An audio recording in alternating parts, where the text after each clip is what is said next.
الحمد لله وكفى وسلام على عباده الذين اصطفى أما بعد أعوذ بالله من الشيطان الرجيم بسم الله الرحمن الرحيم المال والبنون زينة الحياة الدنيا سبحان ربك رب العزة عما يصفون وسلام على المرسلين والحمد لله رب العالمين اللهم صل على سيدنا محمد وعلى آل سيدنا محمد وبارك وسلم اللهم صل على سيدنا محمد وعلى آل سيدنا محمد وبارك وسلم اللهم صل على سيدنا محمد وعلى آل سيدنا محمد وبارك وسلم۔ آج کی گفتگو کا عنوان ہے اولاد کی ایمانی تربیت۔ یہ سب سے زیادہ مشکل کام ہے اور یہ کام وہی ماں باپ کر سکتے ہیں جن کے اپنے دل میں ایمان کامل ہو۔ اگر اپنی ہی بیٹری ڈسچارج ہوگی تو پھر انسان بچے کے اندر ایمانی روح کو نہیں پھونک سکے گا۔ ایمان ہے کیا؟ کچھ دیر اس کی تفصیل سن لیجئے کہ انسان کو یہ یقین ہو جائے کہ نبی علیہ السلام جو شریعت لائے ہیں وہ 100% سچی ہے۔ یہ دنیا عارضی ہے، ایک دن اللہ کے سامنے پیش ہونا ہے اور اپنے اعمال کا حساب دینا ہے۔ حتیٰ کہ انسان کے دل پر یہ کیفیت جم جائے کہ میں اللہ کے سامنے ہوں، اللہ میرے ساتھ ہیں، وہ مجھے ہر وقت دیکھ رہے ہیں، وَهُوَ مَعَكُمْ أَيْنَمَا كُنتُمْ، وہ میرے ساتھ ہیں میں جہاں کہیں بھی ہوں۔ جب یہ کیفیت انسان کے دل پر آ جاتی ہے تو پھر اس کے لیے گناہوں سے بچنا آسان ہو جاتا ہے۔ اس کو موجودہ زمانے میں ایک دو مثالوں سے سمجھاتے ہیں تاکہ بات آسان ہو۔ شہروں میں بڑے بڑے اسٹور بنے ہوتے ہیں، ایک وقت میں سینکڑوں لوگ شاپنگ کر رہے ہوتے ہیں، مگر شاپ کیپنگ کوئی نہیں کرتا۔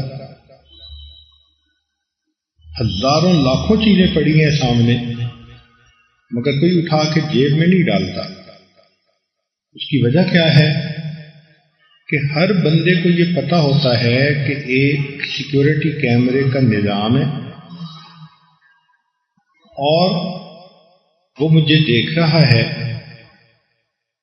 میں نے اگر کوئی بھی چیز اٹھا کر جیب میں ڈالی تو گیٹ پر پہنچتے ہی مجھے پکڑ لیا جائے گا۔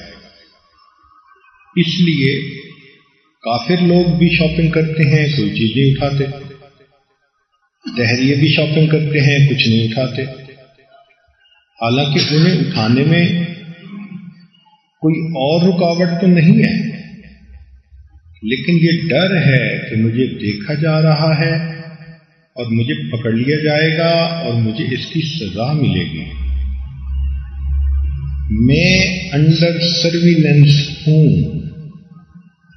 یہ مومن کا احساس ہوتا ہے۔ اسی لیے ایک بڑے ملک میں بجلی چند منٹ کے لیے بند ہوئی تو ملینز آف ڈالر کی چیزیں گاہکوں نے چرا لی۔ اب ان کو پتا تھا کہ کوئی نہیں ہمیں دیکھ رہا، تو معلوم ہوا کہ یہ احساس کہ مجھے کوئی دیکھ رہا ہے بندے کو گناہ سے بچاتا ہے۔ مومن کے دل میں یہ احساس ہوتا ہے کہ اللہ تعالیٰ مجھے دیکھتے ہیں، لہذا وہ کسی بھی گناہ کے کام کی طرف قدم نہیں اٹھاتا۔ ایک اور مثال، کھلی سڑک ہے، گاڑی بھی ہے، جانا بھی جلدی ہے، لیکن لوگ اوور سپیڈنگ نہیں کرتے. پوچھے کیوں؟ کہتے ہیں جی یہ وہ زون ہے کہ جہاں ریڈار کے ذریعے واچ کرتے ہیں اور پھر آگے جا کے ٹکٹ مل جاتی ہے. تو اب دیکھیں کہ اس اوور سپیڈنگ کے لیے تمام مواقع موجود ہیں، مگر دل میں یہ ڈر ہے کہ سزا ملے گی، اس لیے اوور سپیڈنگ نہیں کرتے. یہ مثالیں بتاتی ہیں کہ مومن کے دل میں جب یہ احساس ہوتا ہے کہ ایک پروردگار ہے، ہم اس کے سامنے ہیں، یعلم خائنۃ الاعین وما تخفی الصدور، وہ جانتا ہے آنکھوں کی خیانت کو اور جو تمہارے سینوں میں چھپا ہوا ہے، تو پھر انسان گناہ کے لیے قدم نہیں اٹھاتا. نبی علیہ السلام نے یہ ایمان صحابہ کے اندر بھر دیا تھا. ایک ایک صحابی اور صحابیہ ان کو یہی کیفیت حاصل ہو گئی تھی، اس لیے ان کا ہر عمل شریعت کے مطابق ہوتا تھا. نبی علیہ السلام نوجوانوں کو، بچوں کو یہی کی بات سکھاتے تھے. چنانچہ اس کی دلیل سن لیجیے. ابن عباس عنہ فرماتے ہیں کہ میں نبی علیہ السلام کی سواری کے پیچھے سوار تھا تو ارشاد فرمایا، یا غلام، اے لڑکے، احفظ اللہ یحفظک، تو اللہ کے احکام کی حفاظت کر، اللہ تعالیٰ تیری حفاظت کریں گے. اور تو اللہ کا دھیان کر، تجدہ تجاہک، تو اسے اپنے سامنے ہر وقت پائے گا. یہ ایمان ہے. اور دیکھو ایک نوجوان بچے کو اس کی تلقین کی جا رہی ہے. چنانچہ ان نوجوانوں کا ایسا یقین بن گیا تھا کہ جیسے ہر وقت ہم اللہ تعالیٰ کے سامنے ہیں. اور اس کی دلیل کہ حارث رضی اللہ عنہ ایک صحابی ہیں، نوجوان ہیں. اللہ تعالیٰ پوچھتے ہیں کیف اصبحت یا حارثہ، اللہ کے حبیب صلی اللہ علیہ وسلم نے پوچھا. انہوں نے جواب دیا، اصبحت مؤمنا حقا، کہ میں نے پکا سچا مومن ہونے کی حالت میں صبح کی. تو نبی علیہ السلام نے پوچھا، وما علامت ایمانکم، تمہارے ایمان کی علامت کیا ہے؟ تو جواب دیا کہ اللہ کے نبی صلی اللہ علیہ وسلم، مجھے ہر وقت یوں محسوس ہوتا ہے جیسے میں عرش کے سامنے ہوں اور کچھ لوگ جنت میں جا رہے ہیں اور کچھ لوگ جہنم میں جا رہے ہیں. نبی علیہ السلام نے فرمایا کہ تو نے حقیقت کو سمجھ لیا، اس کے اوپر پکا رہنا. یہ ایمان کی کیفیت ہم سب کے اندر آ جائے تو گناہ ہماری زندگی سے ختم ہو جائے. چنانچہ نوجوان صحابہ کے ایمان کی مثالیں سن لیجئے. عبداللہ بن عمر عنہ ویرانے کے اندر ایک دیہاتی لڑکے کو کہتے ہیں کہ بکری بیچ دو، پیسے لے لو، مالک کو مت بتانا. وہ نوجوان بچہ آگے سے کہتا ہے فَأَيْنَ اللَّهُ، بھائی اللہ کہاں ہے؟ حیران ہوتے تھے کہ دیکھو اس تنہائی میں جہاں کوئی دیکھنے والا نہیں، اس کو گناہوں کے لیے گناہوں سے بچانے کے لیے اللہ کا کیسا خوف نصیب ہے. بوڑھی ماں کہتی ہے بیٹی دودھ میں پانی ڈال دو، گاہک لینے والے آئیں گے، گائے نے کم وہ دودھ دیا، مقدار پوری کر دو. اور کون سا عمر دیکھتا ہے؟ تو نوجوان بچی جواب دیتی ہے کہ اگر عمر نہیں دیکھتا، عمر کا خدا تو دیکھتا ہے. تو ان مثالوں سے پتہ چلا کہ نوجوان لڑکے اور لڑکیوں کے دل میں یہ احساس ہر وقت تھا کہ اللہ تعالی ہمیں دیکھتے ہیں. قرآن مجید میں فرمایا الم یعلم بان اللہ یرا، کیا وہ نہیں جانتے کہ اللہ تعالیٰ دیکھتے ہیں؟ اس لیے ان کو اللہ کی باتوں پہ پکا بھروسہ تھا، یقین تھا. چنانچہ گناہوں سے بچنا ان کے لیے آسان تھا. اور یہی کیفیت پھر ہمارے بعد کے آنے والے بزرگوں کو بھی حاصل تھی.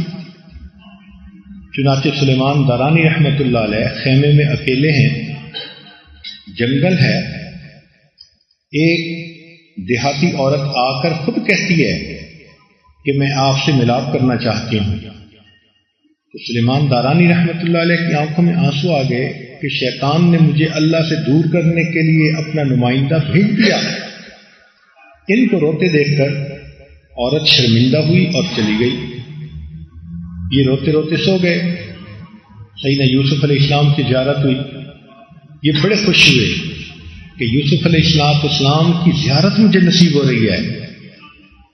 اے اللہ کے پیارے نبی صلی اللہ علیہ وسلم، آپ کتنے بڑے فتنے سے بچ گئے. زلیخا نے کہا ہیت لک کہ گناہ کے لیے میں حاضر ہوں، اور آپ نے گناہ کی طرف دھیان ہی نہ دیا. تو سیدنا یوسف علیہ السلام نے جواب دیا، میں تو اللہ کا نبی تھا، میرے ساتھ تو اللہ کی خاص مدد تھی. یہ اتنی حیران کن بات نہیں ہے. حیران کن بات تو یہ ہے کہ تمہیں تنہائی میں ایک عورت نے گناہ کی دعوت دی اور تم اس گناہ کی کیفیت میں بھی بچ نکلے. تو دیکھو اللہ کے انبیاء خواب میں مبارکیں دے رہے ہیں. مسجد نبوی میں ایک بزرگ تھے عبید بن عمیر. ایک خامن نے ان کا تذکرہ کیا، جی بڑے نیک آدمی ہیں، چنچل بیوی تھی، خوبصورت تھی. کہنے لگی اچھا اگر کبھی میرا چہرہ دیکھیں تو مجھ سے تو ملنے کی تمنا کریں. انہوں نے کہا نہیں ایسا نہیں ہے. کہنے لگی اچھا تم اجازت دو میں تمہیں بتاتی ہوں کیسے پھنستے ہیں. بڑا مان تھا اس کو اپنے حسن و جمال پر. چنانچہ خامن نے کہا کہ ٹھیک ہے.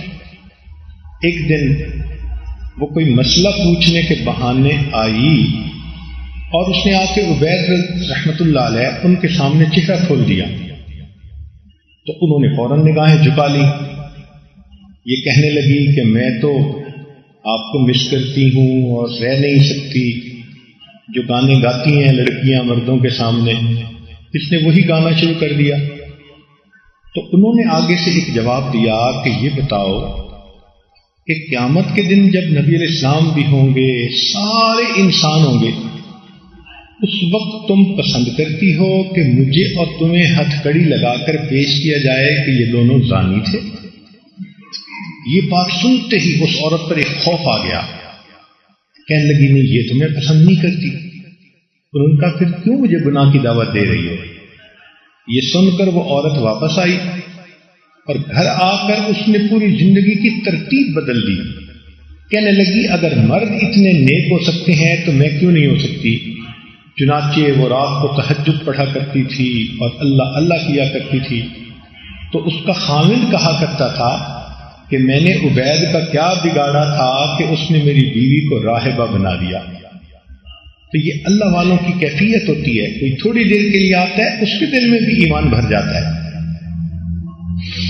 واقعہ ہے نوجوان کو ایک باندی کے ساتھ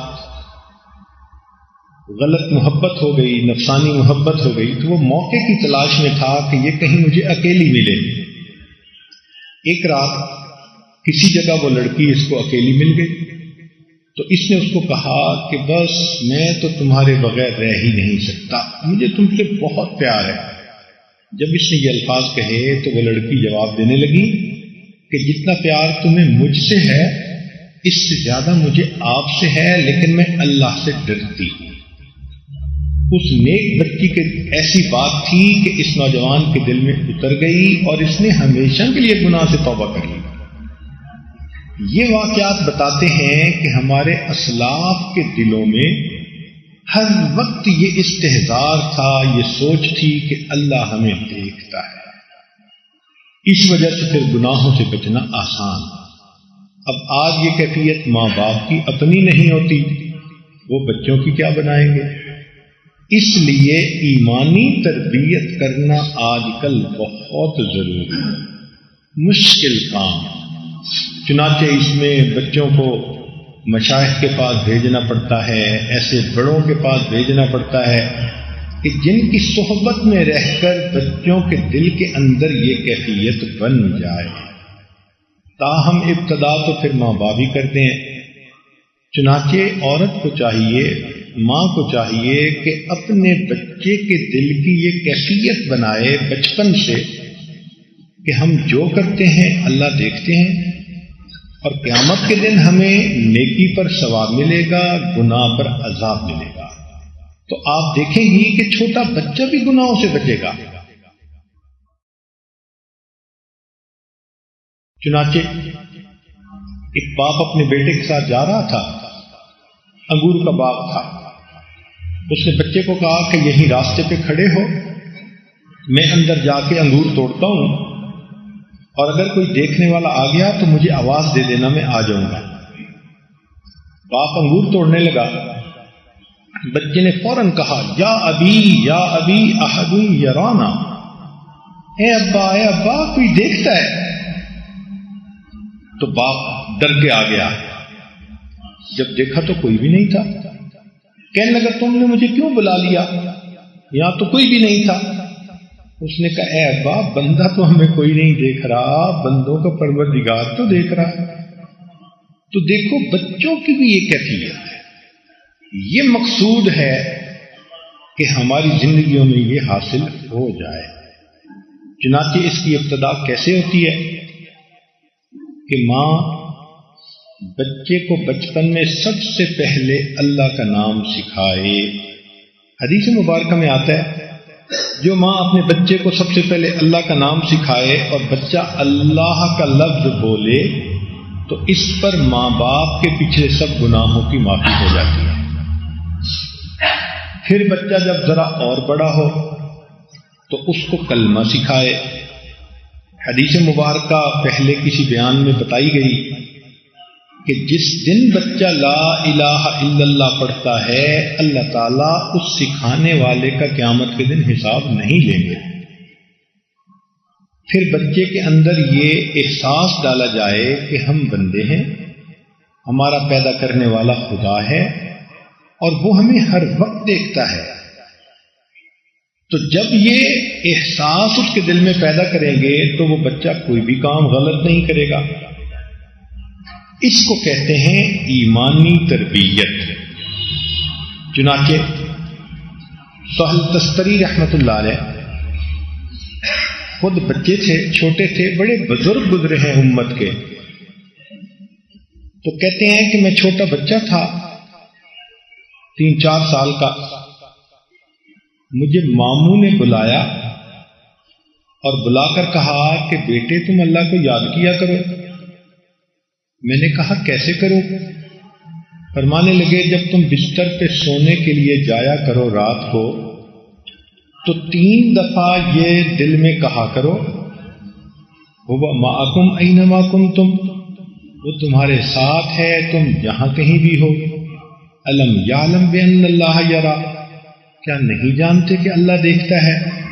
ان 2 آیتوں کو ذہن میں رکھ کر 3 مرتبہ کہا کرو اللہ میرے ساتھ ہے مجھے دیکھتا ہے، اللہ میرے ساتھ ہے مجھے دیکھتا ہے، اللہ میرے ساتھ ہے مجھے دیکھتا ہے، اور پھر سویا کرو۔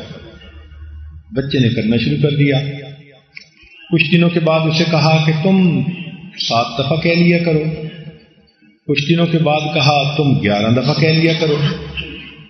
جب عادت بن گئی تو ایک دن فرمایا مجھے کہ تم روز ہی ایسا کیا کرو۔ فرماتے ہیں کہ میں 3-4 سال کا بچہ تھا اور میں روز سوتے ہوئے یہی بات سوچتا، اللہ مجھے دیکھتے ہیں، اللہ میرے ساتھ ہے۔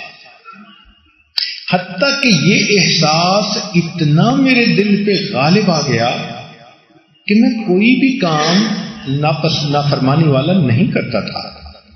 وہ فرماتے ہیں کہ اس کی یہ برکت ہوئی کہ ماں باپ نے مجھے قرآن مجید یاد کرنے پر لگایا اور میں نے 6 سال کی عمر سے پہلے قرآن مکمل پڑھ لی۔ 6 سال کی عمر پوری نہیں ہوئی تھی میں قرآن مجید کا حافظ بن گیا۔ تو دیکھو بچوں کو کس طرح وہ یہ احساس دل میں ڈالتے تھے اور پھر بچے بچپن کے اندر سے نیکی کرنے والے بن جاتے تھے۔ ہمارے مشائخ سلوک کے ذریعے یہی چیز سکھاتے ہیں۔ چنانچہ ہمارے سلسلہ عالیہ نقشبندیہ کے اسباق ہیں تو وہ اللہ اللہ کے ذکر سے شروع ہوتے ہیں، اور جو 16واں سبق ہے ہوا معکم اینما کنتم، وہ تمہارے ساتھ ہے تم جہاں کہیں بھی ہو۔ تو خانقاہوں میں مشائخ کی خدمت میں وقت گزارنے کا مقصد یہی ہے کہ بچپن میں ایمان نہ سیکھ سکے تو چلو اس عمر میں آ کے ایمان سیکھ لیں۔ یہی مقصود ہے اس بیت کا اور ان معمولات کا۔ چنانچہ ایک بزرگ تھے، ان کو کسی نے کہا جی حضرت آپ فلاں سے تو بہت پیار کرتے ہیں، باقیوں سے اتنا پیار نہیں۔ تو انہوں نے ایک دن کچھ مرغیاں ذبح کروانی تھی مہمانوں کے لیے، وہ اعتراض کرنے والوں کو بھی دی، چھری پکڑائی، اور اس نوجوان کو بھی دی اور چھری پکڑائی، اور کہا کہ یہ بکری، یہ مرغی ایسی جگہ ذبح کرو جہاں کوئی نہ دیکھتا ہو۔ دوسرے لوگ گئے، کسی نے دیوار کی اوٹ میں، کسی نے درخت کی اوٹ میں وہ مرغی ذبح کی اور لے کے آ گیا۔ اور وہ نوجوان جس پر ان کی محبت کی خاص نظر تھی، وہ تھوڑی دیر بعد آیا، وہ رو رہا تھا، حضرت آپ نے حکم دیا اور میں حکم کو پورا نہیں کر سکا۔ پھر کیوں نہیں کیا؟ حضرت میں جہاں بھی گیا ہر جگہ اللہ مجھے دیکھ رہے تھے۔ تو دیکھو مقصود یہ ہے کہ یہ استحضار دائمی نصیب ہو جائے۔ اب یہ کیفیت ماں نے، باپ نے اپنے بچے کے دل میں پیدا کرنی ہوتی ہے۔ تو آپ سمجھ رہی ہوں گی کہ جب اپنی ہی بیٹری ڈسچارج ہے، اپنے ہی دل میں غفلت ہے، تو بچوں کے دل میں یہ چیز کیسے پیدا کریں؟ اس لیے بچے کی ایمانی تربیت ایک مشکل کام ہے۔ خوش نصیب مائیں ہیں جن کے اپنے دل میں بھی اللہ کا ایسا خوف ہوتا ہے اور وہ پھر اپنے بچوں کے دل میں بھی وہی خوف پیدا کر دیتی ہیں۔ تو بچے بچپن سے ہی گناہوں سے نفرت کرتے ہیں اور نیکی کی کوشش کرتے ہیں۔ قریب کے زمانے میں خواجہ قطب الدین بختیار کاکی رحمۃ اللہ علیہ کا واقعہ رات بھی سنایا تھا کہ ماں ان کا یقین بنانے کے لیے روٹی چھپا دیتی تھی، ان کو کہتی تھی اللہ سے مانگو تاکہ دل میں یقین پکا ہو جائے کہ اللہ مجھے رزق دیتے ہیں۔ ایک دن ماں نہ رکھ سکی تو بچے نے خود نفل پڑھے، دعا مانگی اور اللہ نے اپنی رحمت سے اس کو روٹی عطا کر دی۔ دیکھیں کہ ماں بچے کا یقین بناتی ہے اور اللہ اس ماں کی یوں مدد فرماتے ہیں۔ آج بھی اگر کوئی ماں دل میں یہ عہد کرے کہ میں خود بھی نیک بنوں گی، ایسا ایمان کامل خود بھی حاصل کروں گی اور اپنے بچوں کے دل میں بھی یہ نعمت بھرنے کی کوشش کروں گی، تو آپ دیکھنا اللہ کی کھلی مدد آپ کو نظر آئے گی۔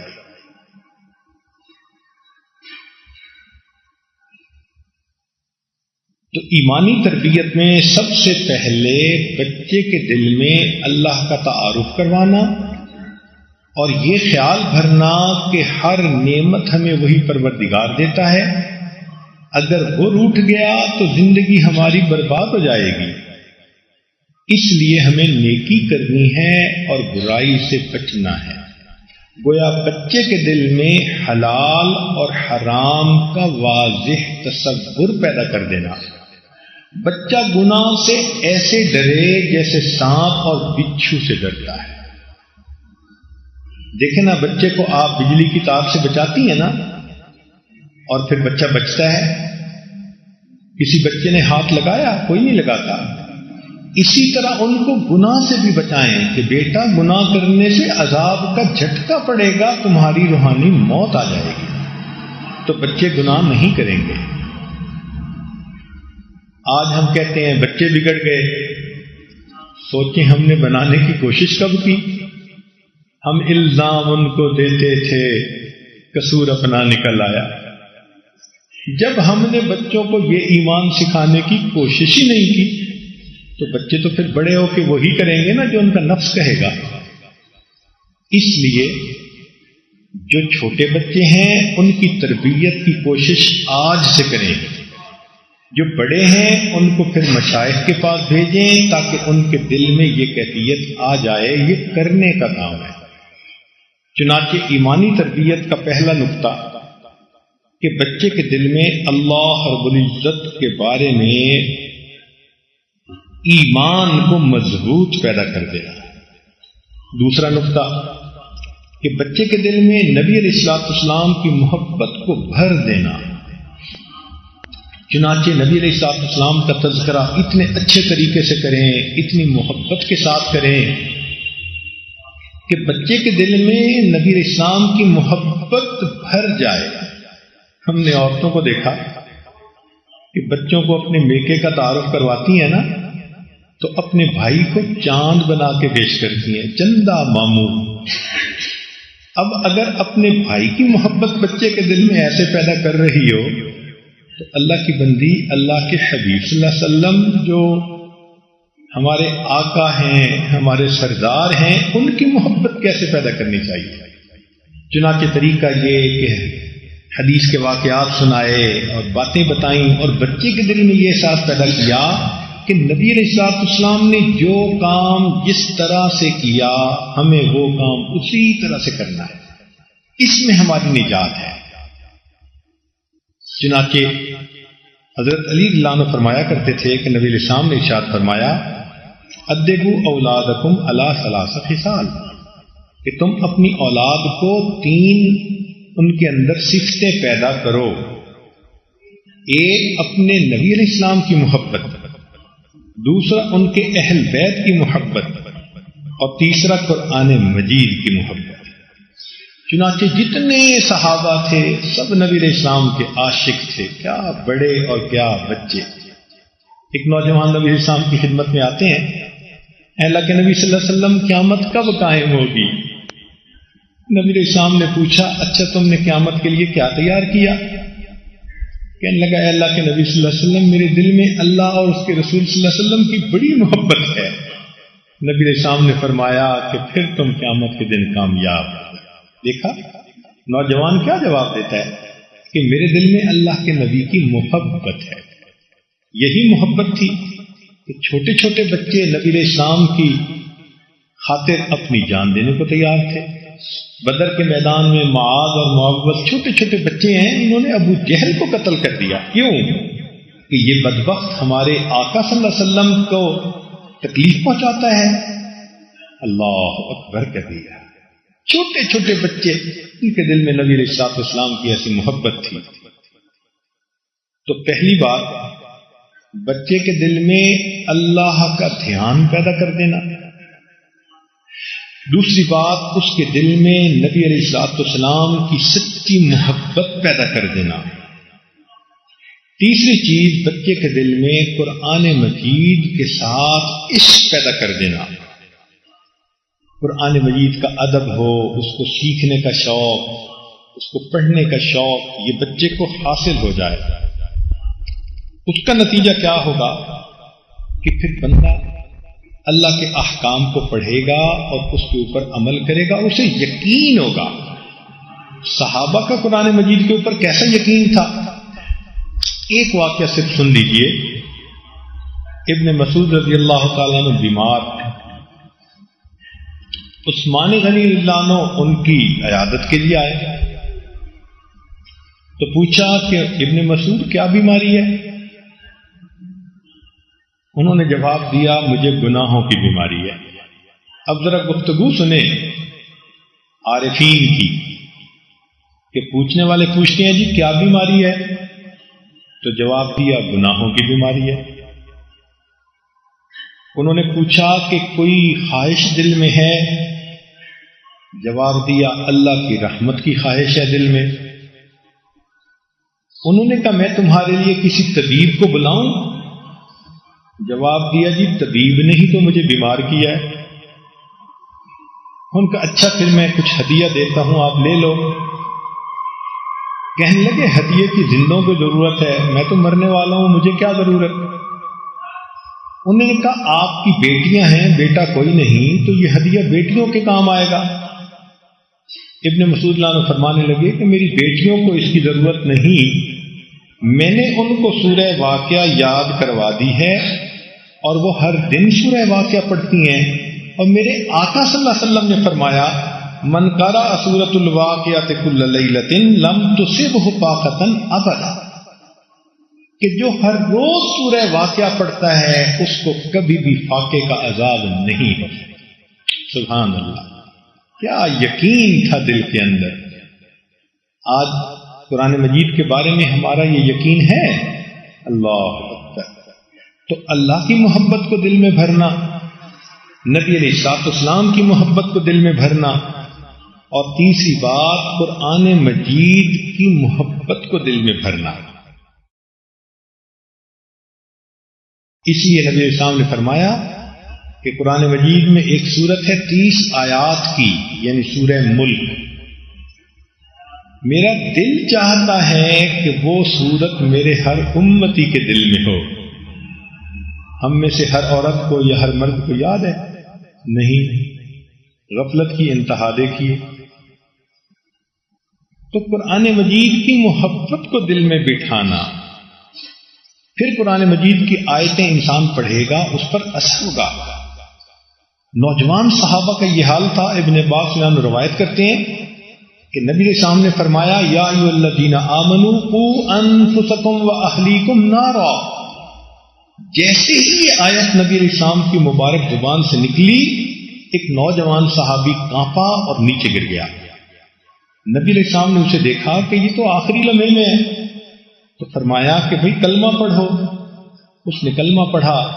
نبی علیہ السلام نے فرمایا تمہیں جنت کی بشارت ہو. تو دیکھنے والوں نے پوچھا اے اللہ کے نبی اسی کے لیے؟ فرمایا ذالک لمن خاف مقامی وخاف وعید. قرآن کی آیت ہے. اللہ فرماتے ہیں جو میرے وعدے سے ڈرے گا اور میرے سامنے کھڑا ہونے سے ڈرے گا، یہ جنت کی نعمت اس کو عطا کی. تو دیکھیے قرآن کی آیت سن کر دل پر کیا کیفیت ہو جاتی ہے. سبحان اللہ. یہ وہ چیزیں ہیں جن کو تمنا بنا کے مانگنا چاہیے، پھر انسان نیک اور دیندار بنتا ہے. چنانچہ قریب کے زمانے میں ایک بزرگ گزرے ہیں علامہ شامی رحمت اللہ علیہ، ہمارے سلسلہ کے بزرگ تھے. ان کا واقعہ ہے کہ بچے تھے، قرآن مجید کے حافظ بنے، تو یہ باپ کے ساتھ دکان پر بیٹھتے تھے، نابالغ تھے بھی، اور بیٹھ کے خالی وقت میں قرآن پڑھا کرتے تھے. ایک دن ایک گاہک آیا، اس نے قرآن پڑھتے دیکھا. اس نے کہا بچے دکان پہ بیٹھ کے قرآن پڑھنا ٹھیک نہیں ہے. پوچھا کیوں؟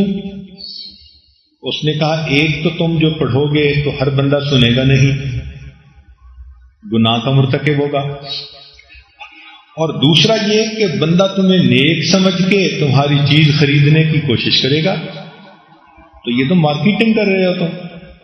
بس یہ بات سن کے یہ وہاں سے اٹھے اور ابو سے کہا کہ ابو مجھے دین سیکھنا ہے. تو سید تنوخی سعید حموی رحمت اللہ علیہ اس وقت کے بزرگ تھے، یہ ان کی خدمت میں پہنچے اور اتنا علم پڑھا کہ علامہ شامی ابن عابدین رحمت اللہ علیہ قرآن مجید کی ایسی محبت ہوتی تھی بچوں کے دل میں. ہارون رشید کے دربار میں ایک بچہ لایا گیا جس کی عمر 4 سال تھی اور وہ قرآن کا حافظ تھا. اس کو بھوک لگی، وہ رونے لگ گیا. باپ نے کہا بیٹا رو نہیں، تجھے میں گڑ کی ڈلی لے کے دوں گا. ہارون رشید نے اس سے 5 دفعہ سے قرآن مجید سنا اور اس نے ہر جگہ سے صحیح سنا دیا. تو بچوں کے دل میں بچپن سے ہی قرآن مجید کی محبت کو پیدا کر دینا. تو 3 باتیں ابھی تک بتائیں. اللہ کا دھیان بچوں کے دل میں بنا دینا، نبی علیہ الصلوۃ والسلام کی محبت پیدا کر دینا تاکہ بچہ ہر کام سنت کے مطابق کرنے والا بن جائے، اور تیسرا قرآن مجید کی محبت کا پیدا کر دینا تاکہ بچہ اس کو پڑھے اور اس کی تعلیمات کے مطابق زندگی گزارے. چوتھی چیز ہے بچے کو نماز سکھانا. چنانچہ شریعت نے کہا کہ بچے کو 7 سال کی عمر میں نماز کا حکم دو، اور جب 10 سال کا ہو جائے اور نماز میں سستی کرے تو اب اس کو سزا بھی دو. لیکن بچے تو اس سے بہت پہلے سے نماز پڑھنا شروع کر دیتے ہیں. چنانچہ حدیث مبارکہ میں ہے کہ جب بچے کو دائیں اور بائیں ہاتھ کا فرق پتہ چل جائے، اتنا وہ میچور ہو جائے کہ اس کو پتہ چلے کہ میرا دایاں ہاتھ کون ہے اور بایاں ہاتھ، لیفٹ ہینڈ اور رائٹ ہینڈ، تو فرمایا کہ اس عمر سے بچے کو اپنے ساتھ نماز پڑھانے کی عادت ڈالو۔ اس کا مطلب یہ کہ ماں جب خود نماز پڑھے تو گھر کے چھوٹے بچے چاہے وہ 3-4 سال کے ہوں ان کو بھی اپنے ساتھ کھڑا کر لیا کرے۔ اور ہم نے دیکھا ہے کہ ایون 2 سال کے بچے ماں کو نماز پڑھتے دیکھتے ہیں تو وہ بھی مصلی پہ آ کے سجدہ کرتے ہیں، انہیں یہ پتہ نہیں ہوتا کہ میں مشرق کی طرف کر رہا ہوں یا مغرب کی طرف کر رہا ہوں۔ اور ان کی نماز بھی ایسی ہوتی ہے کہ کھڑے ہوتے ہیں اور ڈائریکٹ سجدے میں، رکوع تو ہوتا ہی نہیں بیچاروں کا۔ اور کئی بچوں کو دیکھا کہ ماں نماز پڑھ رہی ہوتی ہے، ہم نے دیکھا حنانہ کو کہ وہ آتی ہے ماں کے ساتھ کھڑی ہو کے اور پھر بالکل سیدھا چت یعنی پیٹ کے بل زمین کے اوپر لیٹ جاتی ہے، یہ اس کی نماز۔ تو اس عمر سے بچے اپنے ماں باپ کے ساتھ نماز پڑھنے میں شریک ہو جاتے ہیں، تو ماں ان کو پھر نماز سکھائے، یاد کروائے، معانی سکھائے اور پھر ان کو نماز پڑھنے کا طریقہ سمجھائے، یہ ماں کا کام ہوتا ہے۔ اب ماں خود نمازی ہوگی تو بچوں کو بھی نماز سکھائے گی، خود ہی نماز کی پابندی نہیں کرتی تو بچے کہاں سے پابند بنیں گے؟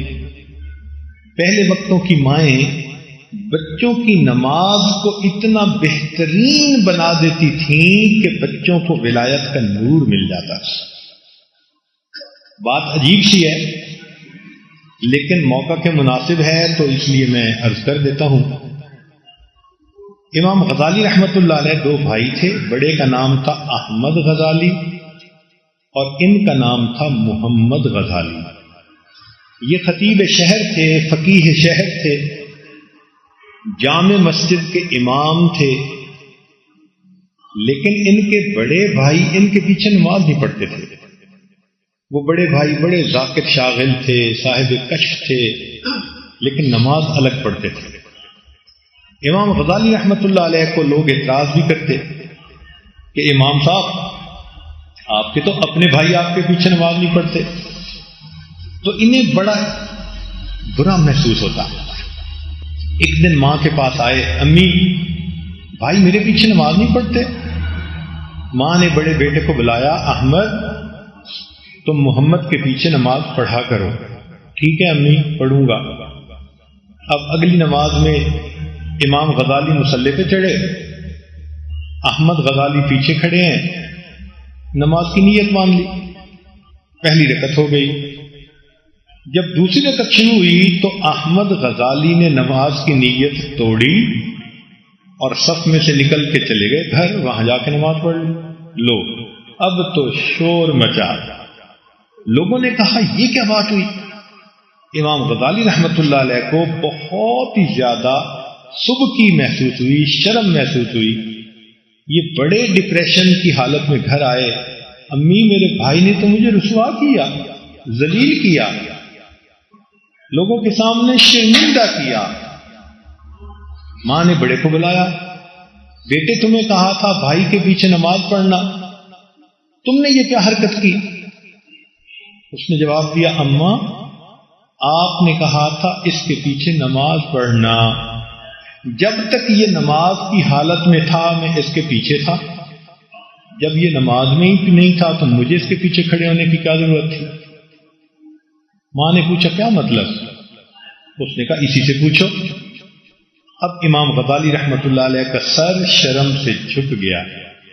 ماں نے پوچھا کیا حال تھا بیٹا؟ امی میں نے درس دینا تھا اور نماز سے پہلے میں عورتوں کے کچھ مسائل پڑھ رہا تھا، حیض و نفاس، غسل کے بارے میں۔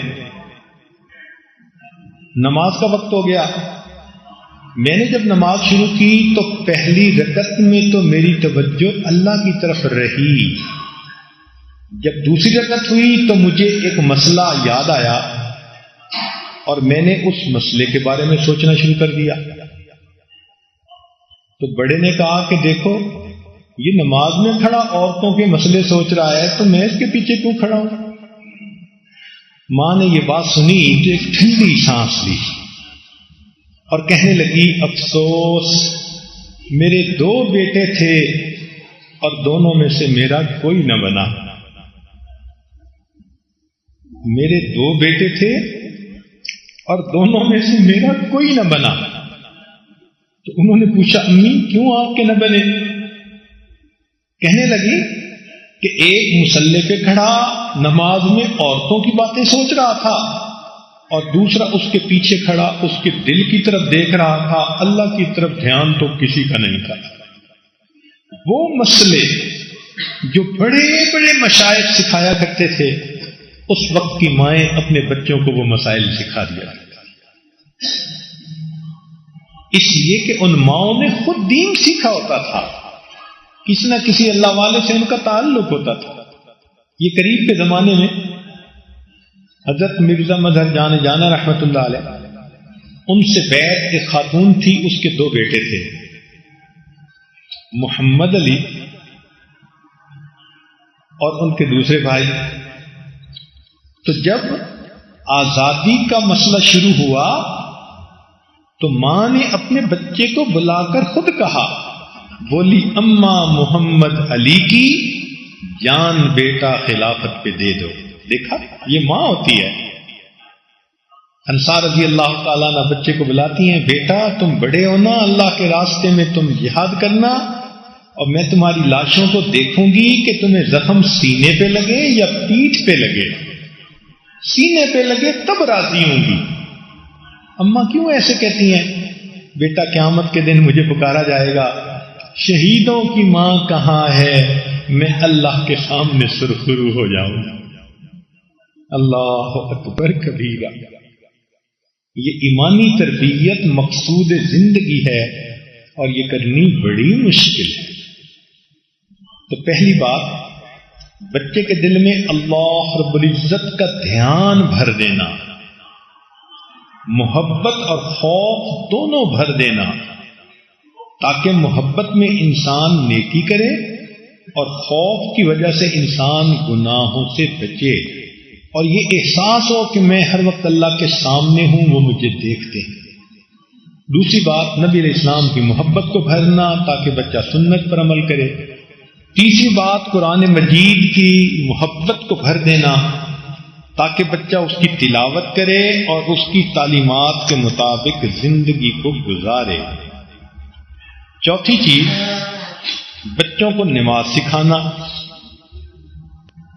والد کو چاہیے کہ وہ اپنے بچے کو جب ذرا بڑا ہو تو نماز کے لیے انگلی پکڑ کے ساتھ لے جائے، مسجد کے آداب بچے کو بتائے، پہلے جمعہ کی نماز میں لے جائے، عید کی نماز میں لے جائے، جب ذرا اور بڑا ہو تو پھر 5 وقت کی نماز میں لے جائے، اور بڑا ہو تو بچے کو استخارہ کرنا، تہجد پڑھنا، باقی نوافل پڑھنا، ان کی بھی عادت ڈالنی چاہیے۔ چنانچہ حضرت علی رضی اللہ تعالیٰ عنہ نے حضرت حسن رضی اللہ عنہ کو خود وضو کرنا سکھایا، حدیث پاک میں آتا ہے۔ اسلاف اس لیے مسجد کے قریب اپنے گھر بناتے تھے تاکہ بچوں کے لیے مسجد میں جانا آسان ہو۔ بچے ماں باپ کو جو کرتا دیکھتے ہیں وہی کرتے ہیں۔ چنانچہ ایک دفعہ ہم نے دیکھا کہ گھر کے چند بچے تھے، اب وہ آپس میں کھیل رہے تھے تو کہنے لگے آؤ مراقبہ کریں، تو وہ آپس میں بیٹھ کے بچے بچیاں سر جھکا کے بیٹھ گئے، جی مراقبہ ہو رہا ہے۔ اور پھر جب مراقبہ ختم ہوا تو ایک بچی کہنے لگی میری بڑی کیفیت بن رہی ہے۔ جو بڑوں کو کرتا دیکھا چھوٹے بچوں نے وہی کیا۔ نماز سکھانے کے ساتھ بچے کو روزے کی عادت ڈالنا۔ چنانچہ جب مناسب عمر ہو جائے کہ بچہ روزہ رکھ سکے تو اس وقت بچے کو ابتدا میں رمضان کے چند روزے رکھوانے چاہیے۔ جب محسوس ہو کہ ہاں رکھ سکتا ہے تو پھر رمضان کے روزے ڈالنے کی عادت ڈال دینی چاہیے، بلوغت سے بہت پہلے۔ اور الحمدللہ کتنے بچے ایسے ہیں نابالغ ہیں، سمجھدار ہیں، مگر روزہ رکھتے ہیں۔ صحابہ رضی اللہ فرماتے ہیں کہ جب نبی علیہ السلام نے حکم دیا کہ 10 محرم کو روزہ رکھو تو ہم اپنے بچوں کو روزہ رکھواتے تھے، اور اگر بچے بھوک اور پیاس کی وجہ سے روتے تو ہم ان کو کھیلنے کے لیے کھلونے دے دیا کرتے تھے۔ تو اس حدیث پاک سے پتہ چلتا ہے کہ اتنی چھوٹی عمر تو تھی نا ان بچوں کی کہ ان کو وقت گزاری کے لیے کھلونے دیتے تھے۔ تو اسی طرح گھروں میں بچوں کو روزہ رکھنے کی عادت ڈالنی چاہیے۔ ہمارا ایک کلاس فیلو تھا، اس عمر میں جب کالج میں انسان ہوتا ہے 17-18 سال کی عمر، اس کا وزن 100 کلو سے بھی زیادہ تھا، اتنا موٹا، رمضان کے روزے نہیں رکھتا تھا۔ تو میں نے اس سے پوچھا کہ تم روزے کیوں نہیں رکھتے؟ کہتے ہیں امی کہتی ہے تم کمزور ہو جاؤ گے۔ سبحان اللہ، کہ 18 سال کی عمر میں بچے کا وزن 100 کلو، اور ماں کہہ رہی ہے کہ نہیں، روزہ رکھنے سے تم کمزور ہو جاؤ گے۔ اس لیے کہ ماں کے دل میں خود احساس نہیں نا روزے کا۔ روزہ رکھنے کے بعد پھر بچے کو اگر اللہ موقع دے تو حج بھی سکھانی چاہیے، کروانی چاہیے۔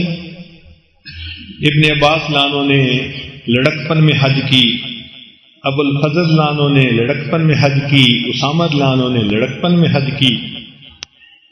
حجت الوداع میں یہ سب شریک تھے۔ سعید بن یزید فرماتے ہیں میں نے 7 سال کی عمر میں حج کی۔ تو صحابہ رضی اللہ عنہم اپنے بچوں کو بھی حج عمرے کے ساتھ لے کے جاتے تھے۔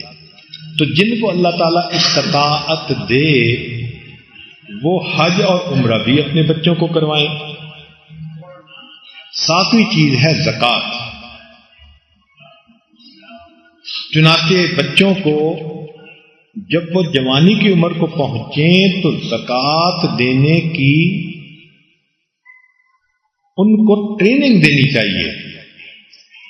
حدیث مبارکہ میں ہے کہ نبی اسلام کے پاس ایک عورت آئی، اس نے بچی اٹھائی ہوئی تھی اور بچی نے 2 چوڑیاں پہنی ہوئی تھی۔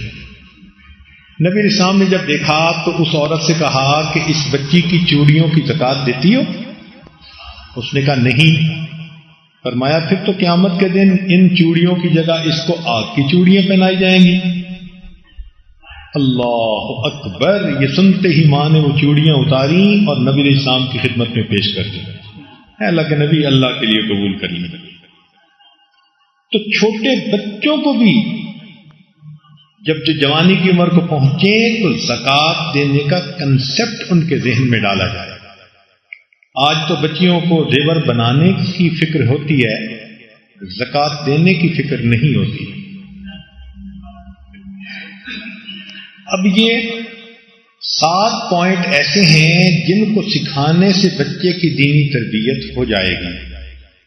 1، اللہ تعالی کا دھیان دل میں پیدا کرنا۔ 2، نبی علیہ السلام کی محبت پیدا کرنا۔ 3، قرآن مجید کی محبت پیدا کرنا۔ 4، نماز کی عادت ڈالنا۔ 5، روزہ کی عادت ڈالنا۔ 6، حج اور عمرہ کروانا اور سکھانا۔ اور 7واں زکوٰۃ دینے کی عادت ڈالنا۔ چنانچہ جتنے بھی ارکان اسلام ہیں وہ آپ نے جب بچوں کو سکھا دیے تو آپ نے بچوں کو دین سکھا دیا۔ اس کے بعد ایک پوائنٹ اور ہے، وہ یہ کہ دین کی ایسی محبت پیدا کرنا کہ جب وقت کبھی آ جائے تو بچہ جان تو دے دے، دین سے پیچھے نہ ہٹے۔ اس کو کہتے ہیں دین کے اوپر ثابت قدمی۔ یہ بچوں کو سکھانی پڑتی ہے، ان کو بتانا پڑتا ہے کہ بچوں ہم نے دین کو نہیں چھوڑنا۔ چنانچہ نبی علیہ السلام نے ایک نوجوان صحابی کو کہا کہ تم توحید کے ساتھ لگے رہنا، حتیٰ کہ تمہیں اگر سولی پہ لٹکا دیا جائے، آگ میں ڈال دیا جائے، پہاڑ سے نیچے گرا دیا جائے، پھر بھی توحید سے پیچھے مت ہٹنا۔ یہ چیز بچوں کو سکھانی کہ دین کے اوپر ہم نے ہر حال میں عمل کرنا ہے۔ جان جا سکتی ہے، ہم دین کو ہرگز نہیں چھوڑ سکتے۔ یہ ایمان کا کمال ہے۔ چنانچہ موسیٰ علیہ السلام کے وقت میں جادوگروں کو یہ کیفیت حاصل ہوئی فرعون نے جادوگروں کو کہا میں تمہارے ایک طرف کا بازو اور دوسری طرف کی ٹانگ کاٹ دوں گا. جواب میں کہا فقط ما انت قال، جو تو کر سکتا ہے کر لے، ہم اب پیچھے نہیں ہٹ سکتے. سبحان اللہ. فرعون نے اپنی بیوی کو بھی اسی طرح بہت ظلم کیے کہ پیچھے ہٹو ایمان سے. اس نے بھی کہا میں پیچھے نہیں ہٹ سکتی. اللہ کو اس عورت کی یہ سزا برداشت کرنی اتنی پسند آئی کہ اللہ نے اس کا تذکرہ قرآن مجید میں کیا.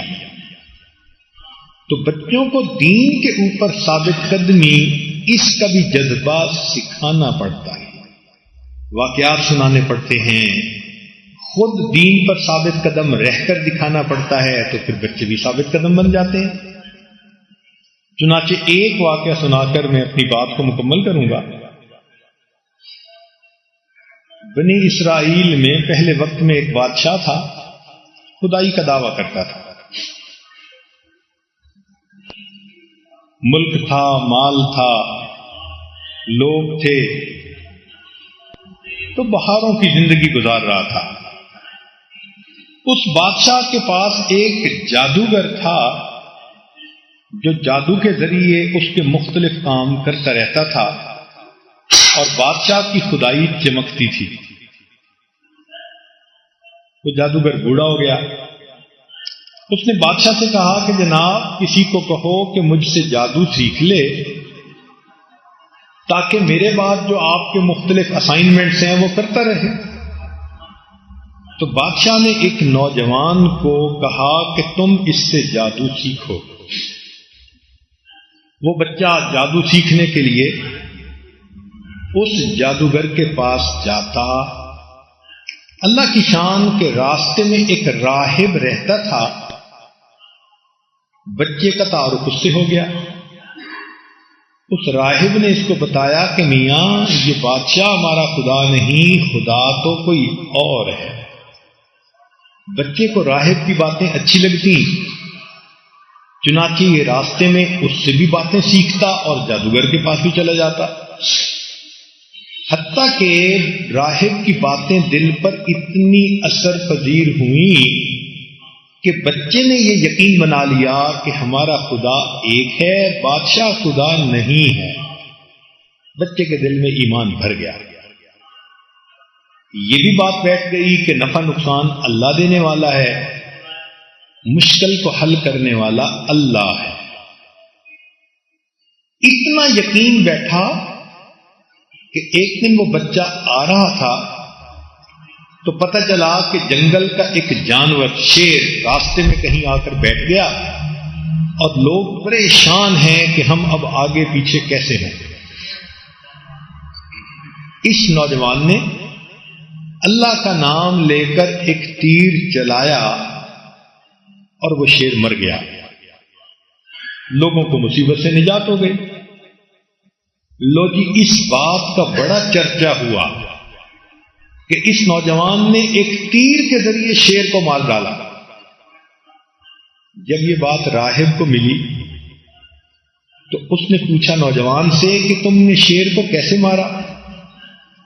اس نے کہا کہ میں نے اللہ کو مدد کے لیے پکارا اور اللہ پہ بھروسہ کر کے یقین کے ساتھ تیر چلایا کہ میرا اللہ مجھے مصیبت سے نجات دے گا.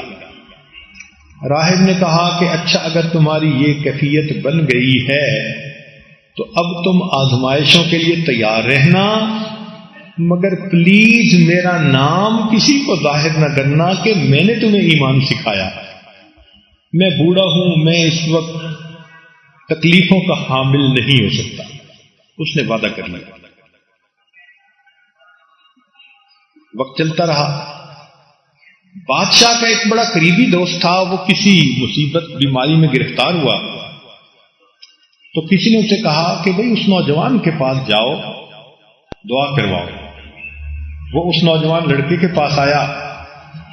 نوجوان لڑکے نے کہا کہ میں دعا تو کروں گا، شرط یہ ہے کہ تم یہ مانو کہ ہمارا اللہ آسمانوں پر ہے، یہ بادشاہ نہیں ہے.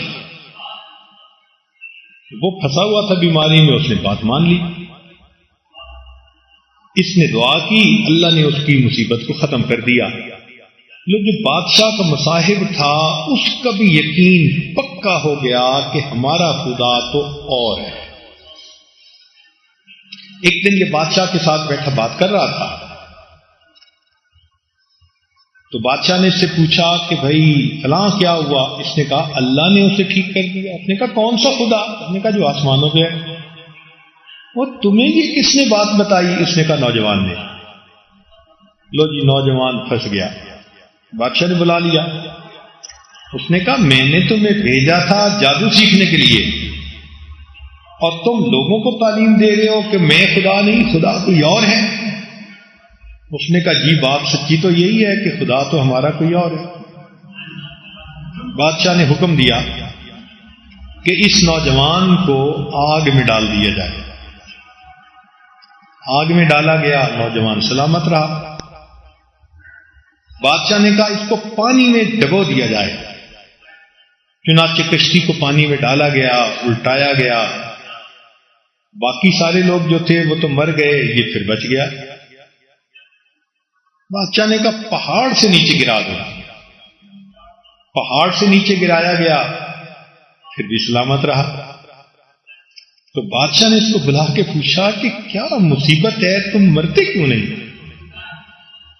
اس نے کہا میرے مرنے کا طریقہ یہ ہے کہ شہر کے سارے لوگوں کو اکٹھا کرو اور ان کے سامنے مجھے ایک جگہ پر کھڑا کر کے میرے ترکش سے ہی تیر نکالو، اور تیر نکالنے کے بعد یہ کہو کہ میں اس تیر کو پھینکتا ہوں بسم رب ھذل غلام، اس رب کے نام سے جو اس غلام کا رب ہے۔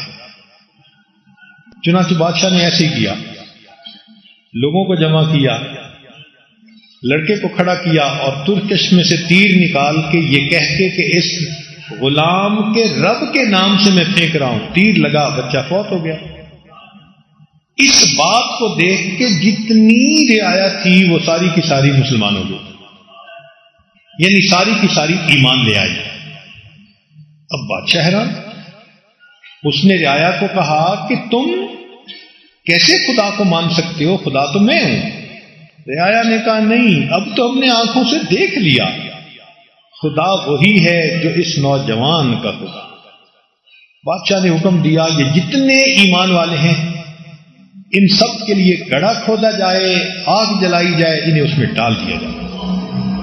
چنانچہ آگ جلائی گئی، لوگوں کو ڈالا گیا۔ ایک عورت تھی جس کے پاس دودھ پیتا چھوٹا بچہ تھا، اس عورت کو ڈالنے لگے۔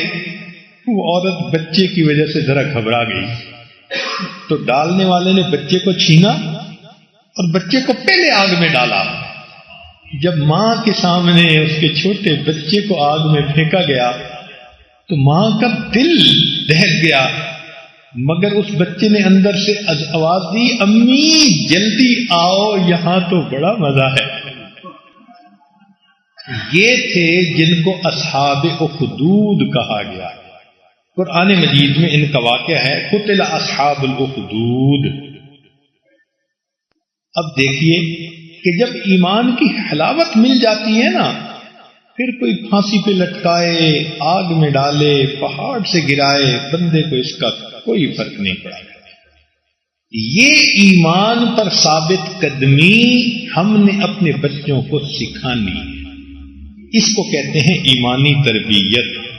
اللہ تعالی ہمارے بچوں کو دیندار بنائے اور دین پر ثابت قدمی نصیب فرمائے۔ وآخر دعوانا ان الحمد للہ رب العالمین۔